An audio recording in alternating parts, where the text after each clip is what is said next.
আসসালামু আলাইকুম। সবার আগে বাছাই করা 10টি আন্তর্জাতিক খবর জানিয়ে দেব। প্রথমেই থাকছে শিরোনাম। তবে তার আগে অনুরোধ থাকবে ভিডিওটিতে একটি লাইক দিবেন।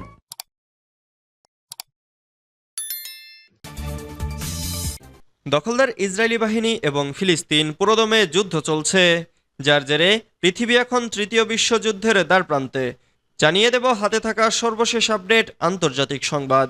প্রথমে সংবাদ শিরোনাম। পবিত্র কোরআনে পুতিনের চুম্বন। এরপর জানিয়ে দিব গাজায় যুদ্ধবিরতি নস্যাতে নেতানিয়াহুই দায়ী বলেছে ইসরায়েলি সূত্র। এদিকে ইউক্রেন নিয়ে বিশ্বযুদ্ধের দিকে ঝুঁকে পড়ছে পশ্চিমারা, বলেছে পুতিন মিত্র। এরপর জানিয়ে দিব আমেরিকা গাজা যুদ্ধকে পশ্চিম এশিয়ায় টিকে থাকার যুদ্ধ হিসেবে বিবেচনা করে। আরও জানিয়ে দিব তুরস্ক অভিযানে মনোবল বাড়ছে ইউক্রেনীয়দের। সর্বশেষ জানিয়ে দিব স্বাধীন ফিলিস্তিন রাষ্ট্রের পক্ষে অনড় জার্মানি। এতক্ষণ শুনছিলেন সংবাদ শিরোনাম, এবারে বিস্তারিত। তবে অনুরোধ থাকবে ভিডিওটিতে একটি লাইক করবেন এবং কমেন্ট করে জানিয়ে দিবেন কোন জেলা থেকে আপনি আমাদের এই ভিডিওটি দেখছেন। পবিত্র কোরআনে পুতিনের চুম্বন। ইউক্রেনের বিরুদ্ধে যুদ্ধে চেচনিয়ার সেনাবাহিনী ও স্বেচ্ছাসেবকদের প্রস্তুতি দেখতে আকস্মিক চেচনিয়া সফর করেন রাশিয়ার প্রেসিডেন্ট ভ্লাদিমির পুতিন। মুসলিম অধ্যুষিত চেচনিয়া রাশিয়ারই একটি অংশ। মঙ্গলবার পূর্ব ঘোষণা ছাড়াই ১৩ বছর পর দেশটিতে পা রাখেন পুতিন। সফরকালে রুশ প্রেসিডেন্ট চেচেন প্রজাতন্ত্রের রাজধানী গ্রেজনির একটি মসজিদে মুসলমানদের ধর্মগ্রন্থ পবিত্র কোরআনের একটি কপিতে চুম্বন করেন। এ সময় চেচেন নেতা রমজান কাদিরভও তার সঙ্গে ছিলেন। কোরআনের এই কপিটি মূলত স্বর্ণখচিত। এটি দেখার পর রাশিয়ার প্রেসিডেন্ট এতে চুম্বন করেন। এরপর রমজান কাদিরভ এবং সালাহ মেজিয়েভ কোরআনকে জড়িয়ে ধরে ছবি তোলেন। মুফতি সালাহ মেজিয়েভ হলেন মুসলিম অধ্যুষিত চেচনিয়ার সর্বোচ্চ ধর্মীয় নেতা এবং চেচেন প্রজাতন্ত্রের মুসলমানদের আধ্যাত্মিক প্রশাসনের চেয়ারপারসন। গাজায় যুদ্ধবিরতি নস্যাতে নেতানিয়াহুই দায়ী, জানিয়েছে ইসরায়েলি সূত্র। আবারও একবার গাজায় যুদ্ধবিরতির আলোচনাকে ব্যাহত করার জন্য ইসরায়েলের যুদ্ধবাজ প্রধানমন্ত্রী বেনিয়ামিন নেতানিয়াহুর বিরুদ্ধে অভিযোগ আনা হয়েছে। দেশটির পাবলিক ব্রডকাস্টার কান মঙ্গলবার আলোচনাকারী দলের সূত্রের বরাত দিয়ে এ অভিযোগের কথা জানিয়েছে। ইসরায়েলি গণমাধ্যমটি বলেছে, অভিযোগটি গাজায় ইসরায়েলি জিম্মিদের পরিবারের প্রতিনিধিদের সঙ্গে নেতানিয়াহুর সাম্প্রতিক বৈঠক সম্পর্কে মিডিয়ায় যে তথ্য ফাঁস হয়েছে তার সঙ্গে মিলে যায়। নেতানিয়াহু সে সময় স্বীকার করেছিলেন যে তিনি ফিলিস্তিনের সঙ্গে যুদ্ধবিরতি চুক্তিতে পৌঁছানোর বিষয়ে অনিশ্চিত ছিলেন। ইসরায়েলের আলোচনাকারী দলের সূত্রের বরাত দিয়ে ইসরায়েলি কর্তৃপক্ষ জানিয়েছে, নেতানিয়াহুর সাম্প্রতিক বিবৃতিগুলোর লক্ষ্য ছিল আলোচনাকে নৎসাৎ করা। কান জানিয়েছে, প্রধানমন্ত্রী নেতানিয়াহু সচেতন যে ইসরায়েলি একটি সংকটময় সময়ের মধ্য দিয়ে যাচ্ছে, কারণ ইসরায়েলি বাহিনী ফিলাডেলফি করিডোর এবং নেটজারিম প্যাসেজের সমাধান খুঁজতে কাজ করছে। ইসরায়েলি সরকার এ বিষয়টিকে পরবর্তী বৈঠকের আগে উপস্থাপন করবে বলেও ঠিক করেছে, যেটি মধ্যস্থতাকারীদের সঙ্গে কায়রোতে অনুষ্ঠিত হবে, যদিও এ বৈঠকের তারিখ এখনও নির্ধারণ করা হয়নি। ইউক্রেন নিয়ে বিশ্বযুদ্ধের ঝুঁকি নিচ্ছে পশ্চিমারা, জানিয়েছে পুতিন মিত্র। রুশ প্রেসিডেন্ট ভ্লাদিমির পুতিনের এক ঘনিষ্ঠ মিত্র সের্গেই চেমেজভ বলেছেন, যুদ্ধ ও রুশ ভূখণ্ডে হামলায় ইউক্রেনকে যদি উস্কানি দেওয়া হয় তাহলে যুক্তরাষ্ট্র ও দেশটির পশ্চিমা মিত্ররা একটি বৈশ্বিক যুদ্ধ শুরুর ঝুঁকিতে রয়েছে। ব্রিটিশ বার্তা সংস্থা রয়টার্সকে দেওয়া এক সাক্ষাৎকারে তিনি একথা বলেছেন। চেমেজভের এই বক্তব্য পুতিনের ঘনিষ্ঠ মহলের চিন্তাধারা সম্পর্কে ইঙ্গিত দেয়।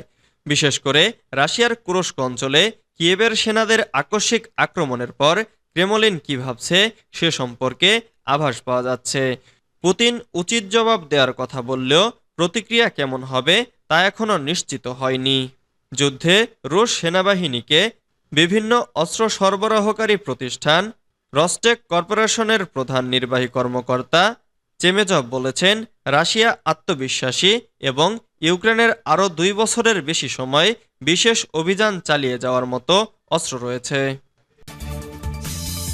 আমেরিকা গাজা যুদ্ধকে পশ্চিম এশিয়ায় টিকে থাকার যুদ্ধ হিসেবে বিবেচনা করে। একজন বিশ্লেষকের মতে ইসরায়েলি সেনাবাহিনী এবং অবৈধ এ দেশটির প্রতি যদি মার্কিন যুক্তরাষ্ট্রের সমর্থন না থাকত, তাহলে নেতানিয়াহুর একার পক্ষে গাজাসহ এ অঞ্চলের কোথাও এভাবে অপরাধযজ্ঞ চালিয়ে যাওয়া সম্ভব হতো না। পশ্চিম এশিয়ার সাম্প্রতিক ঘটনাবলিতে যুক্তরাষ্ট্র ও ইসরায়েলি শাসক গোষ্ঠীর সম্পর্ক ও সহযোগিতার বিষয়টি বিশ্লেষণ করা খুবই গুরুত্বপূর্ণ। বাস্টুডের রিপোর্ট অনুসারে সাবেরগুল আম্বারি দৈনিক ইরানি আরমান পত্রিকায় লেখা নিবন্ধে এ প্রসঙ্গে লিখেছেন, দামেস্কে ইরানি দূতাবাসে হামলার মাধ্যমে নেতানিয়াহু আমেরিকাকে একটি আঞ্চলিক যুদ্ধে টেনে আনতে চায়। বৈরুত এবং তেহরান সাম্প্রতিক হত্যাকাণ্ডকে কেন্দ্র করে নেতানিয়াহু আমেরিকাকে ইরানের সাথে একটি আঞ্চলিক যুদ্ধে টেনে আনতে চায়। যুদ্ধ ও গণহত্যা অব্যাহত থাকা এবং আলোচনা ব্যর্থ হওয়ার একমাত্র কারণ নেতানিয়াহু। মোট কথা, নেতানিয়াহু আমেরিকাকে যুদ্ধে টেনে আনার চেষ্টা করছে। আমরা মনে করি আমেরিকার সমর্থন ছাড়া নেতানিয়াহু ধ্বংস হয়ে যাবে। তুরস্ক অভিযানে মনোবল বাড়ছে ইউক্রেনীয়দের। রাশিয়ার বিরুদ্ধে চলমান যুদ্ধে গত এক বছর খুব ভালো যায়নি ইউক্রেনের, কিন্তু আগস্টের শুরুতে রুশ ভূখণ্ডে আকস্মিক অভিযানে ইউক্রেনীয় সেনাদের সাফল্যে মনোবল বাড়তে শুরু করেছে ইউক্রেনীয়দের। 6 আগস্ট রাশিয়ার সীমান্তবর্তী তুরস্কে অভিযানে প্রায় 20 থেকে 30 কিলোমিটার গভীরে প্রবেশ করেছে তারা। এখন পর্যন্ত রাশিয়া তাদের বিতাড়িত করতে পারেনি, বরং ইউক্রেনীয়রা আরও গভীরে যাওয়ার চেষ্টা করছে। ব্রিটিশ বার্তা সংস্থা রয়টার্স এ খবর জানিয়েছে। কিয়েভের বাসিন্দা ওলহা পাভলোভস্কা প্রতি সপ্তাহে রণক্ষেত্রের খবর প্রতিবেশীদের সঙ্গে আলোচনা করতেন, কিন্তু এসব খবরের বেশিরভাগ ছিল হতাশাজনক। কিন্তু চলতি মাসে রাশিয়ার কুরস্ক অঞ্চলে ইউক্রেনীয়দের অভিযান তার কাছে বিরল আশার আলো হয়ে দেখা দিয়েছে। কিয়েভের একটি গির্জার বাইরে দাঁড়িয়ে পাভলোভস্কো বলেন, সমাজের নৈতিক মনোবল ধরে রাখার জন্য এটা ছিল খুব সাহসী ও গুরুত্বপূর্ণ পদক্ষেপ। স্বাধীন ফিলিস্তিন রাষ্ট্রের পক্ষে অনড় জার্মানি। ফিলিস্তিন স্বাধীন না হলে মধ্যপ্রাচ্যে স্থায়ী শান্তি প্রতিষ্ঠা সম্ভব নয় বলে মনে করে জার্মানি। দেশটির চ্যান্সেলর ওলাফ শোলজ এই অভিমত ব্যক্ত করেছেন। সোমবার 19 আগস্ট জার্মানির উত্তরাঞ্চলীয় শহর ব্রেমেনের টাউন হলে আয়োজিত জনসভায় দেওয়া ভাষণে ওলাফ এসব কথা বলেন। তিনি বলেছেন, জার্মানি স্বাধীন ফিলিস্তিন রাষ্ট্রের পক্ষে অনড় অবস্থানে রয়েছে।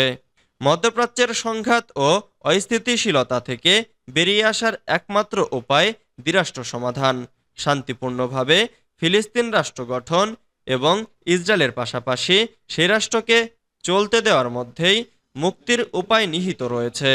ফিলিস্তিনি জাতি যদি স্বাধীনতার আশা হারিয়ে ফেলে, তাহলে গোটা মধ্যপ্রাচ্য বড় ধরনের বিপর্যয়ের মধ্যে পড়বে। ওলাফ আরও বলেন, মধ্যপ্রাচ্য ইস্যুতে এটাই ইউরোপ, যুক্তরাষ্ট্র এবং জার্মানির অবস্থান। যে যত সমালোচনাই করুক, জার্মানি এই অবস্থানে অনড় থাকবে।